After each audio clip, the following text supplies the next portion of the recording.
পটুয়াখালীতে সড়ক ও জনপথ বিভাগের জমি দখল করে অবৈধভাবে দোকান স্থাপন ও ভাড়া দিয়ে কোটি টাকার বাণিজ্য চলছে।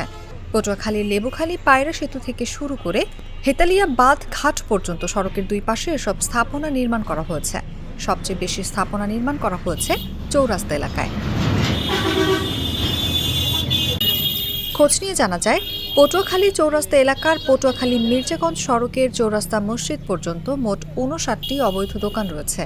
এর মধ্যে মাছের দোকান ৭টি, সবজির দোকান ১৫টি, পান সুপারির দোকান ৪টি, জুতার দোকান ১টি, ফ্লেক্সিলোডের দোকান 1টি, ফার্মেসি 2টি, খাবার হোটেল 2টি, চায়ের দোকান 24টি এবং 3টি মুদি দোকান রয়েছে। ভাড়া নিচ্ছি ৩,০০০ টাকা মাসে, এবার ১০,০০০ টাকা অ্যাডভান্স দেওয়া। ভাড়া না দিলে আমার নামাই দেবে। এত দাগের মাথা, এখন হইলে পিছনে বাড়ি সামনে জায়গা, সরকার এখন নিয়েছে, তারপরও আর কি এরা দহলে আছে। আমি ডিসেম্বরের 12 তারিখ করতে ভাড়া দিয়ে 2500 টাকা হারিয়ে গেছে। আমি ঘর নিয়েছি, এই যে আমি কিছুদিন পরে এটি চলে যাবো 3 তলা বিল্ডিং গাড়ি ভাড়া। যার জমি পিছলে তাদের জমি আছে, সেজন্য ভাড়া দিই। তাদের দখলে পিছলে জমিও তাদের, ঘর দুয়ার তাদের সব।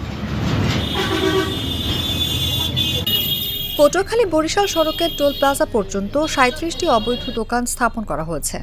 এর মধ্যে মাছের দোকান 2টি, কসমেটিক্সের দোকান 1টি, চায়ের দোকান 17টি, ফলের দোকান 5টি, পান সুপারির দোকান 2টি, খাবার হোটেল 1টি ও 9টি মেকানিক্যাল ওয়ার্কশপ রয়েছে। পটুয়াখালীর জেলা প্রশাসক আবু হাসনাত মোহাম্মদ আরিফিন বলেন, সড়কের দুই পাশে গড়ে ওঠা অবৈধ স্থাপনাগুলো অপসারণের জন্য নির্বাহী ম্যাজিস্ট্রেট নিয়োগ করা হয়েছে। দ্রুততম সময়ের মধ্যে এগুলো অপসারণ করা হবে।